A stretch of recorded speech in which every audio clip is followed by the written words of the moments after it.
Okay, let's have a look at Tutorial 6. So Tutorial 6 is introducing growth spells. Again, you should read all these cards, but I'll talk about them as we go along. Looking at the map is it's very large, and again we have these sprites to the side that I'm not particularly interested in. They're tempting, but I'd rather just rush forward and deny them to the enemy. So if I move forward and cast a load of stuff down here, the enemy wizard isn't going to be able to get either of these two. It'll probably get this one, but there's nothing I can anyway do to stop that. And we'll have better control of the map, so let's do that. As is traditional, I'm going to open with... shall I do a fake goblin? Let's open with a fake lion instead. The lion's something I can afford this turn, so it isn't super likely to be disbelieved. It might be. But the lion has better reach than the goblin, so I may actually be able to deny the enemy wizard even this sprite using the high movement lion. This is how I like to open most of my games, is to move forward and cast a high movement creature. So you should read all of this stuff. This is telling us about how the staff type affects the cards that you have, and also how easy it is to cast spells. So I have a staff of growths, so it's easier for me to cast growth spells like Blob and Shadowwood, which we'll see later. Let's see it now, see if we can get some shadow trees and stuff out by burning some cards. Not today. Well, we have the Shadow Forest Mega Spell, which I honestly don't want to cast right now. Let's look at that later.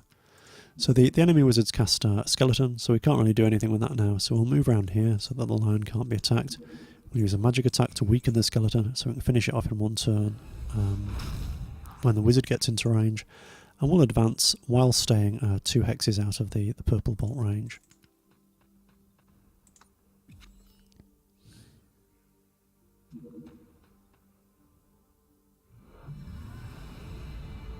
Okay, the eagle's a good creature to put up there because it has very, very high movement, and from this elevated position, if it swoops down on my wizard, it'll do a lot of damage because it gets combat buffs for attacking from high up.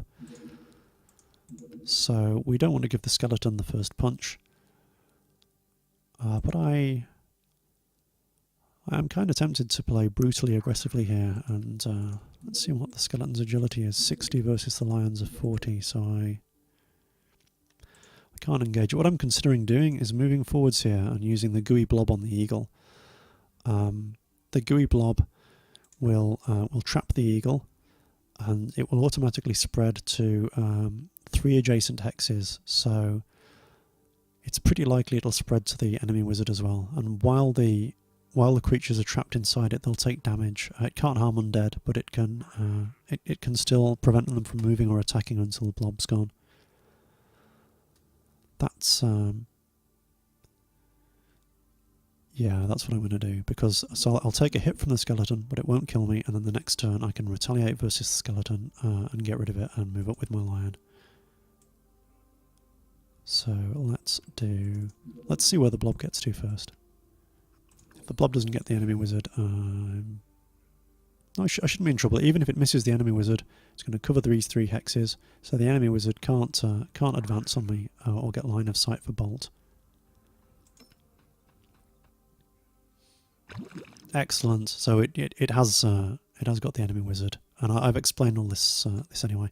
Every turn the blob will spread to randomly adjacent hexes. So this is very bad news for the enemy wizard now, because I can move my lion up, completely ignore this skeleton. It's going to take off half my health, but I don't really care.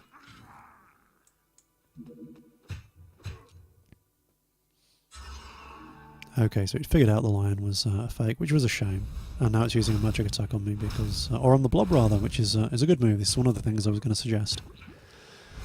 So in chaos mode, using the magic attack on the blob might instantly free you, so that's great. Even in law mode though, you can see it's weakened the blob a lot, so the enemy wizard can get out one way or another in the next turn.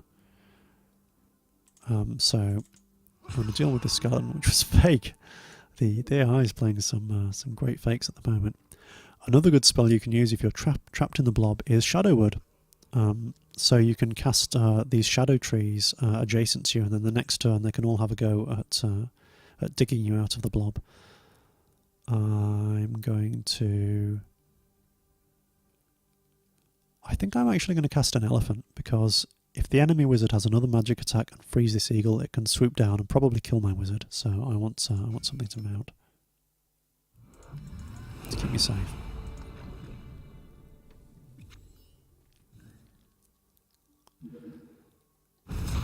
Yes, so it has done as well. The bolt can dig your creatures out of the blob, and I think that would have been the end of me if I hadn't cast this mount first. So the elephant was able to kill the eagle that's already been weakened by the blob, and just to show how it works, I'm going to cast the shadow wood here. So you get 5 aggressive trees. And it's explaining that they can't move, they've got fairly weak magic power, reasonable defense and a fair attack. So next turn, either of these trees can kill the enemy wizard, and if these trees had belonged to the enemy wizard, either of them could have freed the enemy wizard from the blob.